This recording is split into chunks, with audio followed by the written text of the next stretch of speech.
We are recording. Okay. All right. Welcome Sounds here. good. Good afternoon, Worcester Community Church. We are having a very special conversation this afternoon, and it is on the subject of racism and who we are as the people of God. Racism has been in the news a lot lately. A few months ago, as COVID began to become a thing that we're wrestling with, people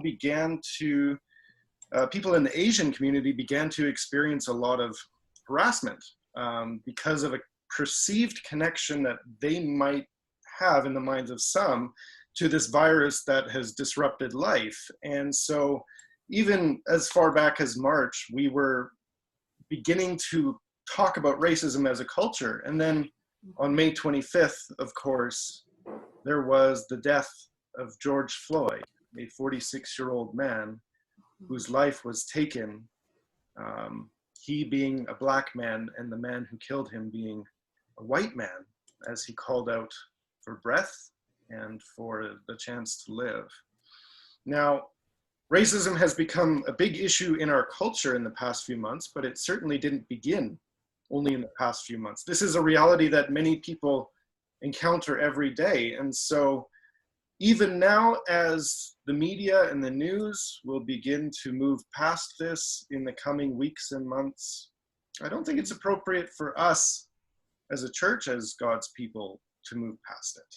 I think it's important for us to listen and to learn and to really embrace who it is that Jesus wants us to be and how we want to relate to one another. So to that end, I have a very special guest today, my friend Shiro Olson from Mission, or you're Mission or in Abbotsford? Mission now. Mission. Yeah, yeah. So yeah, you visited our church a couple times, and yes. You have a Whistler connection, but a lot of people in our church don't know you. So tell us a little bit about yourself and your family. Okay, all right. Thank you very much, John. First of all, I really appreciate that you found it important to speak to me about this. I'm so grateful. I remember reading your comment on my post, and I just cried. And but we met here, you and Stephanie, and we were going to the same church. So that's our connection, in the Life Center. I moved to Canada from Kenya, where I was born. I was born in Kenya. I was the first generation after Kenya attained its independence, because my mom and my dad were both born during the colonial times. So, when we talk about slavery and we talk about colonialism, they're very related in the sense that they took away, they dehumanized people, both dehumanized people a lot. So in that aspect, racism, slavery, colonialism, are very similar. I came to Canada in the year 2000. I had lived in the United States for 5 years. I left Kenya in 1989, the first time, but then I went to the United States in 1996, and I lived there until 2000 when I came to Canada.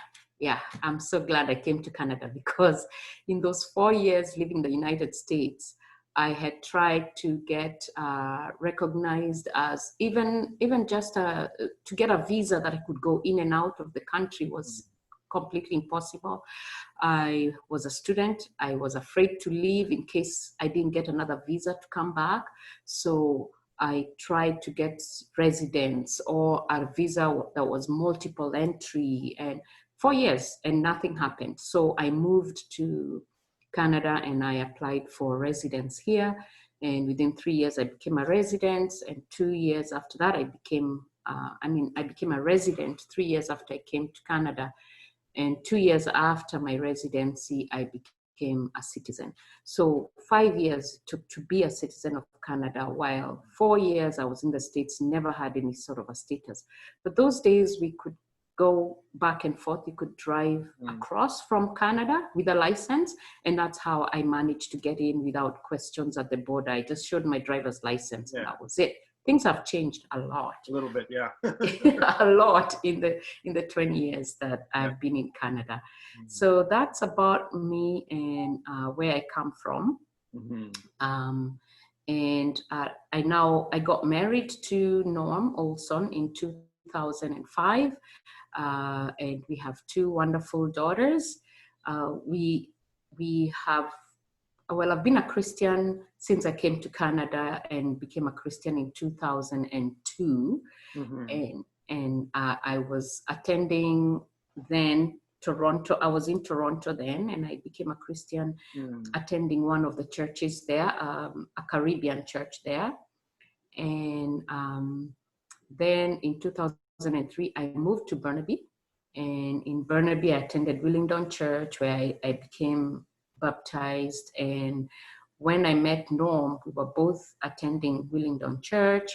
We got married. A pastor from Willingdon Church married us, did our ceremony. And we moved, when we were expecting our firstborn, we moved to Abbotsford. And then after commuting back and forth to Burnaby a few months, we thought, let's look for a church here in Abbotsford. And that's when we met Pastor Bindu, and he was starting the Life Center. Right. And we fit right in because the Life Center celebrates diversity. It celebrates different races, different ethnicities. It was a wonderful church to start going to, and it has just grown immensely. However, we did move from Abbotsford, and we met you in at the Life Center. I remember we started a Bible study. Yes. And you and Stephanie and us were all attending that Bible study at our house. And then you moved. I think you moved to either Northview or to the Whistler community. Yeah, so I was doing my internship at the Life Center in 2011 and 12. And then after that, I was at Northview for a couple of years as kind of an apprentice. And then I came here in 2014. Yes. That's right. That's how it went. And then we've been visiting Whistler, and every time we come to Whistler, we'd also been told that Whistler Community Church was started. Is that something you started? I don't remember how. No, it's been here for 40 years, 41 years. Oh, yes. Okay. So we knew you were going to be a pastor there, and we were excited. So when we visited Whistler, we came and visited your church, and now every time we visit, we go to your community church, which is awesome. Yes. And you and Norm and your company, you've made a mark on our town. Yes, hear a little bit about that, because some people may not know that connection. I see. Well, for a couple of years, we were building it's called the Whistler Village, and that's right on the north and south, where the Starbucks, the fountain, all those stores. We did all the storefront renovations there in 2017 and 2018. So throughout the summer and some of the winter, we were constructing that particular area. We dug up and built the little bridge there too, and there is a monument that we had to move and remove and replace. But that kept us in Whistler a lot, and I think that reignited our connection with you, because it had been a few years since we'd been to your church, but now we were there a lot more. Yes. Because we were also living in the village. We lived in a few areas in the village. There's actually one of your members has a property we stayed at right in the village. It was so convenient. And then we had to rent a long-term condo somewhere in Whistler, and that's where we stayed for the rest of the stay. But when we started out, we were reaching out to the church community, and we found this lady that could rent us her place. She has a few properties there. Very nice, yeah. Yes, absolutely. Yeah. So racism has become something that people are now talking about more than they were before the death of Goerge Floyd.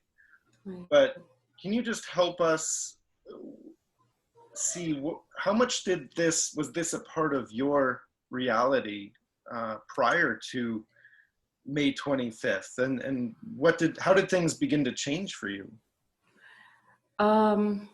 Well, first of all, living even in Kenya itself, we do have a component of the colonial mindset where we treat each other in an inhuman way. So even before I left Kenya, I knew that we had a colonial mindset of this color is superior to this color. So we still treat the white people in Kenya as if they are, more than and we are less than. And that's a mentality that needs to change. Now, when I moved to the United States, I could see it in my face, in any place I went. Be it to the store, be it in the schools that I attended, it was there. Definitely the Black person was less than. And so there are things that happened to me personally, like being stopped because I was driving a certain car that, okay, Black person driving that car. And then I also used to have a flag on my car, and I actually took it out because I was stopped so many times because I had a Kenyan flag on my plate. It was just a sticker. It was a sticker, but if you were close enough to see my license plate, you saw my country advertised proudly there. But I got stopped more times than I could care to count because I believe because of that, because I removed that and I don't get stopped as much anymore by the police. But the fact that I wouldn't be speeding but would get a ticket and then I would have to contest it. A few times I won and a few times I didn't win. But even here, before May 25th, even here in Canada, I have had the same thing happen to me in Maple Ridge. I have gotten speeding tickets that I contested but it's for the same reason. And I believe that was all racial profiling. And that was the reason I got the ticket. But some real obvious things would happen. And I remember the latest speeding ticket I got in Maple Ridge. It's Maple Ridge. I haven't gotten one here in Mission. I did get a few in Abbotsford as well, but a couple. But in Maple Ridge, in a construction zone, the speed limit changed from the 30 right to 70. But the police officer had been trailing me for a really long time, a real long stretch. And I'm thinking, I'm not going to speed. I know you're there. So when it changed, I increased my speed and right away he pulled me over. But I explained to him, it says 70. It's not 30 anymore. I think he'd missed that. And he gave me a ticket and I said I would contest that ticket. And I told him we can walk over there and he sees the speed limit had changed. He refused to do that. And I went there, took pictures, and 2 weeks later, they had dropped the speed limit to 50. I took pictures of that as well. But I haven't contested the ticket yet. But I have that proof that it was 70 and now it's 50. So I don't understand why that happened when I tried to explain right away that the speed limit had changed. But definitely right now, with the current temperature after George Floyd's murder, we are speaking out because it's ongoing. We need to keep the conversation there. We need to keep going. Black Lives Matter, because it's been quiet. It's just like I was telling someone, it is the straw that broke the camel's back. Yeah. Blacks, they have been dehumanized. Their rights have been taken away from them. They have lost their land. They have lost property. They have lost, if it's in Kenya, we lost land, we lost so much. If it's here, we've lost our rights to speak out. We've lost our rights to even jobs, good jobs. I think there should be a recognition right now that with the Black Lives Are asking for justice and equality, I believe that it would be very fair to advertise jobs for them in particular, so that we rise up above where we are today. You know, we are marginalized, and opportunities are not forthcoming. There, you know, I have a friend, a mom, who did a very good illustration of what Black Lives Matter mean. Is that in the community they have been denied a lot of privileges that the whites people have. So the whites have been boosted throughout from when time memorial, right? And the blacks have been suppressed at the same time. So the blacks keep going down and the whites keep going up. And so what she was saying is, because the blacks are still down there, we need these people that are up here, the whites, to be allies, so that they come and they give these people the same opportunities to make them rise up. Yeah. And that really is what Black Lives Matter is. Yeah. It's getting somebody to help boost you to where you can be at the same level with the privileged people. So that we can now move forward as equals, you know? Right.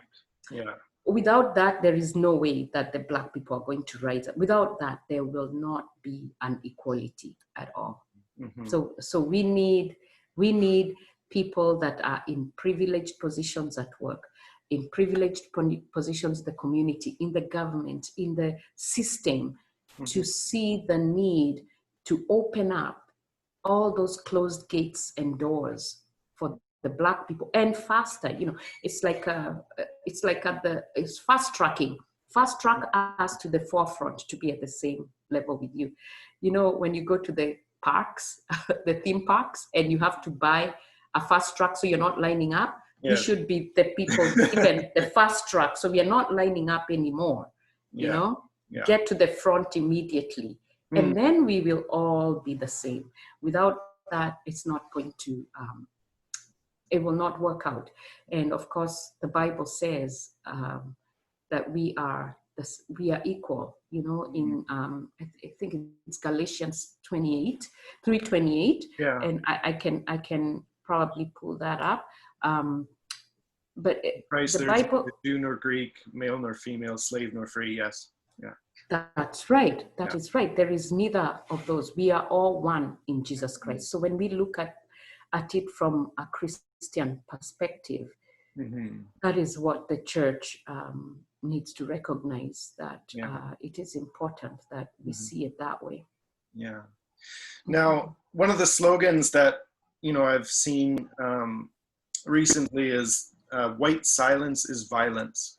And obviously that communicates a strong desire for, you know, the majority or those who are in privilege to speak up for those who are oppressed and denied justice. But that then raises the question, what needs to be said, and who does it need to be said to? Like, what should this look like? Right. Okay. In my opinion, that is true. The silence is just as bad as the violence. So it is violence. And it would look like, to me, that would mean that if I am white and I see something happening on the street, you know, on the video, on George Floyd's video, there are 4 people really kneeling on his neck. Because there is a one right on the neck there, the other 3 on the side, and one that's just standing there, so 5.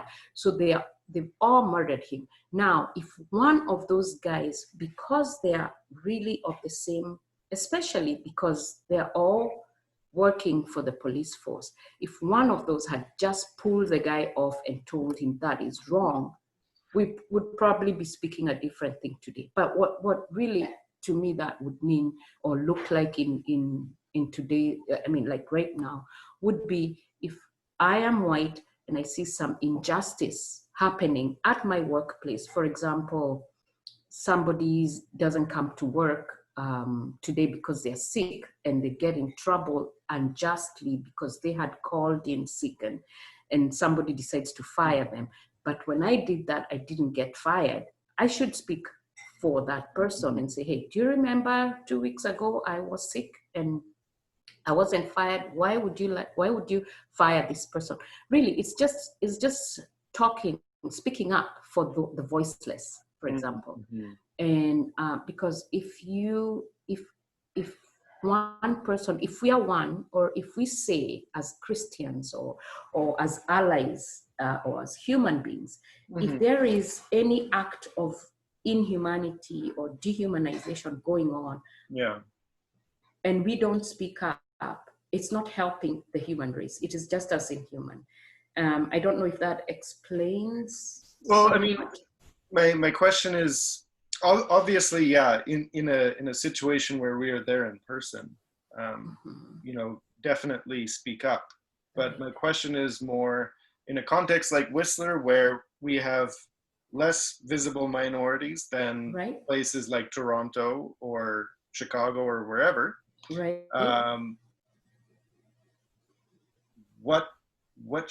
How should we be using our voice here? Well, in that way, I guess my advice would be to do things that recognize or celebrate the culture. For example, okay, so in your church, how many, when you sing, so this just come to me like, when I think of music and worship, which is something I like so much, in your church, how many of the songs that you sing are actually by Black artists, for example? Make that something that you form a habit to learn how to celebrate. I know Isaac Hutton, and there's a lot of artists that we have out there that we used to sing to their music. We still sing to their music at the Life Center, for example. Kirk Franklin, Isaac Hutton. I can't think of their names right now, but that's one way of playing the music that is of worship that is by the Black community. That's one way. I think that even just mission doesn't have a visible minority in big numbers, right? Probably 5 people that I've seen that are Black or something like that, right? But what we are doing is we are posting a lot of signage, we are not doing it. We are making the signage and taking it to mission. In the center, there's a big M, and this group of white people have decided they are going to do something about white supremacy or Black Lives Matter. They're going to help to be the voices. And so they have encouraged us and everybody in the community to make as many signs as we can, put them at the M, and then they go very early in the morning and they post them all over Mission. So if you go downtown Mission, there's a lot of signage about Black Lives Matter. You know, justice can't wait. Black Lives Matter, the feast, a lot of that, slogans all over the place. Of course, there'll be the people who will accept them and there'll be the people who won't accept them. There are people pulling them down, and these same people, the allies, will come and they'll post them back up. So that is one way. That's another way of doing it. And other things like, I don't know, Whistler in itself may decide that they want to open some African restaurant. I don't know, just make it easier. Make it easier for me to come and open a restaurant over there without having to jump too many hoops, you know? Yeah, things like that. I don't know how small communities would help other than that, and educating. Oh, another way I would think would be, you know how these days when you start a meeting, you say, we recognize that this is the land of the Stolo or we can add another statement there that celebrates Black lives, you know. When you open meetings now, add this other line, and then it, you know, that becomes a habit everywhere because it has been introduced into our system of starting meetings, for example. And then another thing is encouraging your family members and the children. For example, my kids went to school, and one day, she came home and she said, "Mom, a certain boy called me carpet hair." So if we are teaching our children giving them negative messages about certain races, that is not good. It's not helpful, because she started talking about that, and soon she had too many things to deal with that were all racial. And soon she was not very happy about going to school. Or you know, not talking as positive as she was before all this happened about school. So we need to celebrate culture right from home. And of course, the more we do that, the more our children will grow up celebrating, as opposed to looking the other way and thinking they are less than. So you know, those are ways that I would recommend. And of course, the church, like I was saying, if we look at each other and always give each other the same opportunities, like there should be that, because we know, we have qualifications sometimes that qualify a company and says you're at an advantage if this is an added value. So if we can make it an added value to qualifying for things. So I'll give you an example. BC Hydro, when they do their qualifications for contractors, they will ask what is the percentage of native employees that you have, or is that the term? Is that the politically correct term? Is Native Americans, or is it First Nations, or is it, I'm not sure, but they use that as something that will add value to your application for work with them. And so that can be something that we can do, because it gives opportunities to the Black people to actually have a straight way to get a job, and trained as well, because sometimes the training was not introduced into their lives early. So if you have an opportunity, say you need a drummer, for example, and I've never drummed, but you say this position is for a Black person. So I'm willing to learn how to drum to take that position. And then you need to open an opportunity for me to get the training to take up that. Because now you're not looking at how many years of experience do you have. What, you don't have all of those things that hinder me from getting the job. And John, I think that, we start small, and soon many other ideas come, and you move forward because of contributions from many different people and how they take it.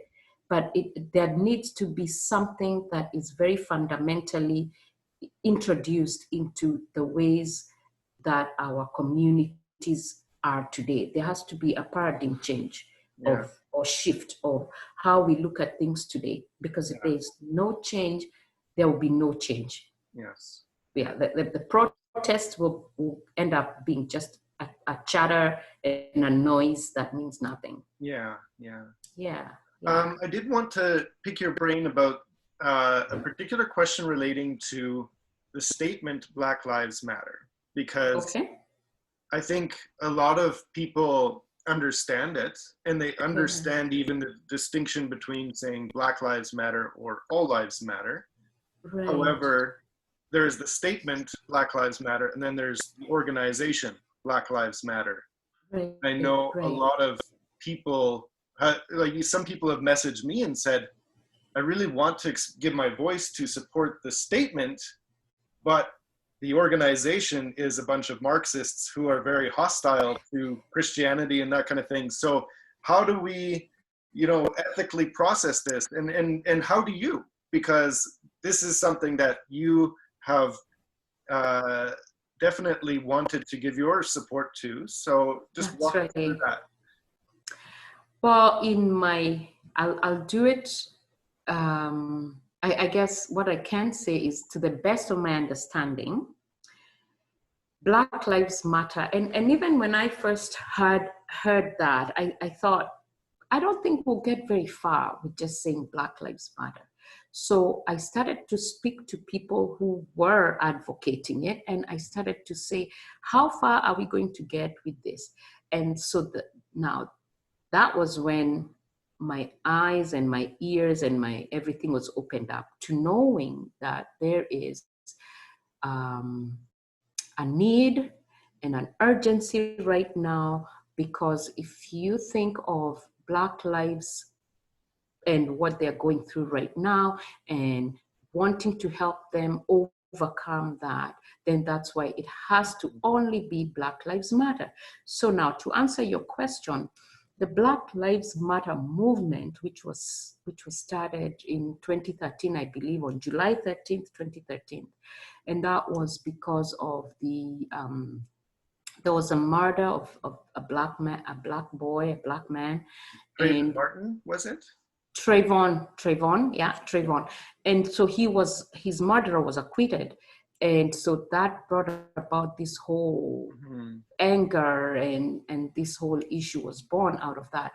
And that, it is true. Black lives should matter, like white lives matter, like everybody's life matters. However, what that later became, it became a political movement that embraced every type of marginalization or every type of outcry. We want to be recognized as this, and we want to be recognized as the other. So it became a political movement embracing everything. So for us, for example, if we were to speak about it, Black Lives Matter movement, because it embraces so much else, a Christian may step back and say, I don't want to be recognized with that movement because there's so many ideologies I don't agree with. So at that point, then stick with the statement. I would say stick with the statement and what you want to support. Yeah. And then there's also the rainbow thing, the rainbow is also part of Black Lives Matter, but at the same time, the LGBTQ plus use that as their symbol. So, but we know that God sent us that sign after the earth was flooded, and he sent us that as a sign of peace. It's a promise for his love. And so now, where do I draw the line? When can I show this sign? It's the same thing that I was saying. Educating our children, educating our neighbors would go a long way in showing people the difference between these two things. Because I know that when I first started getting so involved in this Black Lives Matter, I was a little bit confused because I didn't want just Black lives to matter. Yeah. I wanted every life to matter because I'm a Christian, and Jesus has saved us all, and we are equal. We are one, we are one in Jesus. So I had the same questions. But today, I know that I will stand for Black Lives Matter because their house is under fire. Their house is burning. Their house is under destruction. So if we start saying, not only Black Lives Matter, only all white, all lives matter, then we're going to not help the brother, the Black brother, who really, really needs help right now. And then we shall all matter, like there's the other slogan that says, Black lives don't matter. No, all lives don't matter until Black lives matter. Yeah, that's a good one, yeah. Yes. And that's more, for me, I embrace that one because now I know, and I embrace Black Lives Matter. But that makes it very clear for me that all lives will not matter until Black Lives Matter, because then we are on the same platform. And we start to move together as one. Like I saw this, and I'm diverging, I'm getting off topic a little bit, but during the protests, I saw very many Black people would be hit or with a baton or something, and immediately a white person came and stood in front of them and protected them. But these white people are not getting hit, you know? And there are other places that white people are also getting hit. So at that point, you know, it's not about black and white, but I'm just talking about how much strength it gives to see somebody come running from the back and stand right in front of a Black person that is being hit or almost threatened with something. And they stand there and everybody, you know, is just mesmerized by how that effect is. And that's why we talk about the allies. Right? And that's why we know that if you have a voice, we will have a voice.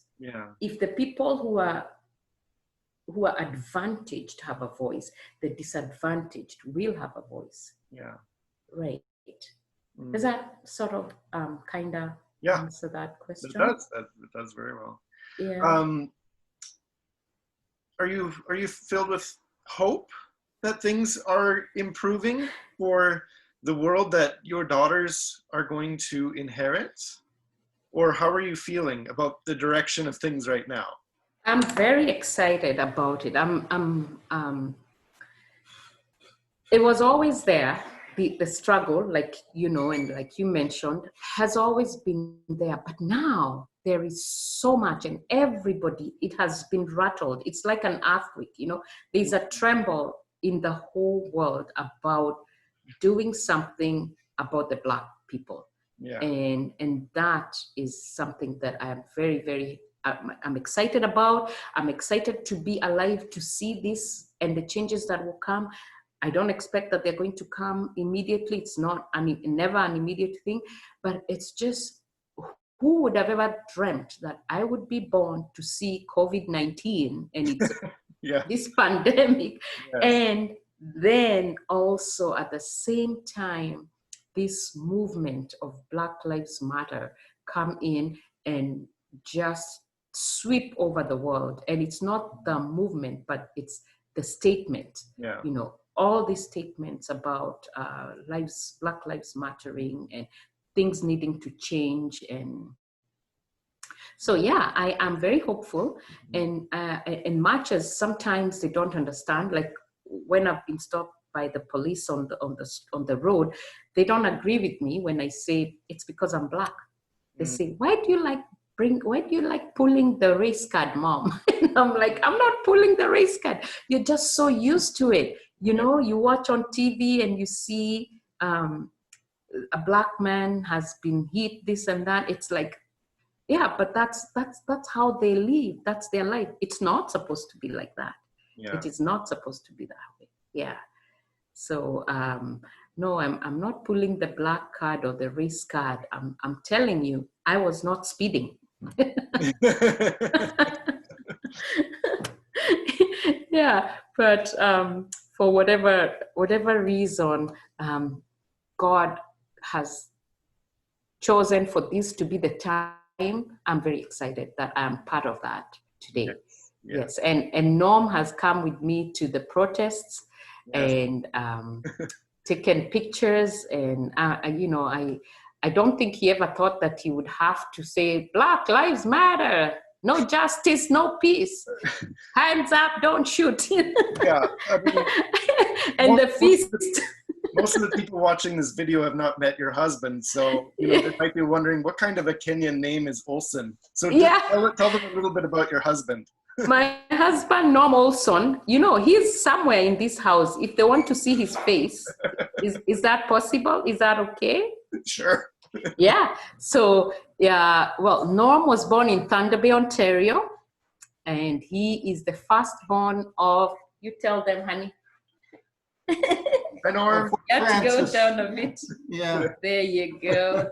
There is Mr. Olson in Yes. the flesh. Yeah, so I was famous at birth, first baby born in Northwestern Ontario. So Wow. made a splash. Yes. January 1st. Yeah. Yeah, yeah. We always that's have right. the best birthday parties. I think we shifted because we are celebrating at that time Yes. New Year's Day. Yeah. So he gets his party on 31st. Yeah. Yeah. Right now. Can you That's hear it. now? Yes. Yes. You can. Oh, Okay, perfect. Okay. Yeah, he was a little. So you want to tell people about you now, please? No, you did a good job. Yeah. First of how many Thanks. children? How many? 5? Yeah, there were 5 of us. Yeah. Wow. Yeah. So the firstborn of 5 children. There are 4 boys and a girl, 1 girl. Yes. So I met Norm in 2004 Yes.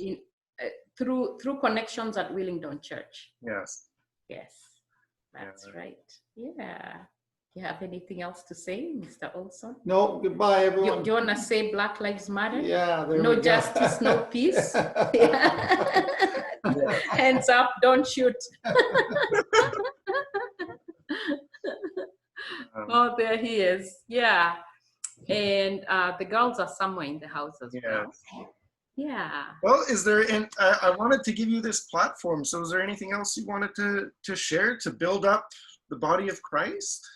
I would like to add, yes, that as a church, as your church, or as Christians, we want to add in our possibly in our prayers, pray about injustice, pray about all of this new reality that is becoming. It will be our reality now. People are not going to be silenced. They will continue wanting to fight for Black lives. But if we love God, this should not bother us. You know, Yeah. I think we are asking people to bear with us, because this is our time. It's our time to ask the community to embrace our culture, embrace our race, embrace our color. Bear with us, because we are excited. We might seem to be obnoxious sometimes and just go overboard with our excitement. Yeah. But because of that ray of hope that we have, we want to ask that you come alongside us, you bear with us, you pray for us, you hold our hand, you speak against this injustice with us, and add a line every time to your prayers about it. Every time you pray, every time you meet, please remember to pray about these injustices in the. First of all, it's systemic. So there needs to be some changes done in our system that will embrace this. And we need prayer. You know, we bring everything to God in prayer, and we shall see change. We cannot do it. There is nothing a human being will be able to do without God making it happen, right? So that's just pray for us, please, and introduce the culture day or something to your churches. Invite me, I'll come. I'll come. You tell me when you can come. I will. I think we should come sometime, and I'll let you know. Yes. We would love to come even now when you're worshiping at the Westin, because we've already experienced the venue you were before, and we watched you do your groundbreaking ceremony, and we would love to also come when you're at the Westin, so that history will always, I remember when we were worshiping there. Oh, I remember when you were here, and I remember when you did this. So we would love to keep being part of your community and have that connection with you, John. Thank you. You're welcome. You're welcome. All right. Well, thank you so much for sharing your heart with us today. And I'm sure everyone will look forward to meeting you in person in the near Yeah. future. And the same, and so will I. And I really thank you, John, for giving me this opportunity to speak with you and to share my heart and others, the heart of others. Crystal, I don't know, have you met Crystal? Crystal is the worship pastor at the Life Center. Yes. And she spoke on this same topic last weekend at the, on their online service. Yes. And she has a lot to say too about that. And yeah, so another thing you could do is keep watching stuff from the churches that you know, because there are other people in those congregations that will give you insight as well on this Black Lives Matter. Yes. Okay. Yeah. Okay. Bye for now, and we'll see you soon. Yes, thank you so much. Say hello to your family. Yes, I will. Okay, bye-bye.